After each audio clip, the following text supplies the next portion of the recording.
বিলাহী capsicum sweet corn আৰু পিয়াজ মানেকে লৈ ললো আৰু এয়া হৈছে ৰেডিমেড পিজ্জা বেস চাওকচোন বেসটো বিৰাটেই ভাল আছিল একদম সফট হয় আৰু এতিয়া মই ইয়াত এপ্লাই কৰিছো অকনমান পিজ্জা সস একদম হেলদি ভাবে ঘৰুৱা ভাবে পিজ্জাটো বনাইছো বিৰাটেই টেস্টি হৈছিল খাবলে আৰু এই পিনে মই যিখিনি ভেজিটেবলছ কাটিছিলো এইখিনি ধুনীয়াকৈ সজাই দিছো আপোনালোকে নিজৰ পছন্দ মতে দিব পাৰিব ভেজিটেবলছ যি খায় আৰু এনেকৈ মই এতিয়া ক্যাপসিকাম বিলাহী আৰু পিয়াজ ইয়াতে দি দিছো ধুনীয়াকৈ সুইট কৰ্ন অলপ দি দিছো মাজে মাজে আৰু এনেকৈ মই চীজৰ স্লাইস এটা অলপ সৰু সৰুকৈ টুকুৰা কৰি কাটি দিছো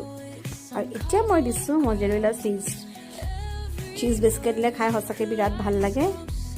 মই পুৰা চীজেৰে ভৰাই দিলো আৰু এতিয়া মই মাইক্ৰৱেভটো অকমান প্ৰিহিট কৰি ললো 180 ডিগ্ৰীত 5 মিনিটৰ কাৰণে প্ৰিহিট হৈ যোৱাৰ পাছত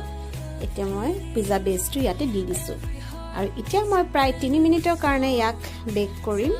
আৰু তাৰ পিছতে মোৰ হৈ যাব একদম ইয়ামি পিজ্জা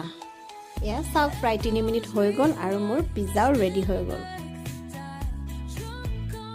একদম সিম্পল ভাবে কম সময়তে হৈ যোৱা এটা পিজ্জা আৰু এতিয়া ইয়াত আপোনালোকে নিজৰ পছন্দ মতে সিজনিং দি দিব মই অকল ইয়াতে অৰেগানো অলপমান দিলো আপোনালোকে চিলি ফ্লেক্স দিব পাৰিব বিৰাটেই ধুনীয়া হৈছিলে খাবলৈ বিৰাটেই সফট হৈছিলে তেনেকৈ ঘৰত বনাই চাব সৰু স্লিপ থাকিলে বিৰাট ভাল পাব তেওঁলোকে খায়ো তো আজিলৈ আহিছো পুনৰ নতুন এটা ভিডিঅ' লৈ আপোনালোকৰ আগত আহিম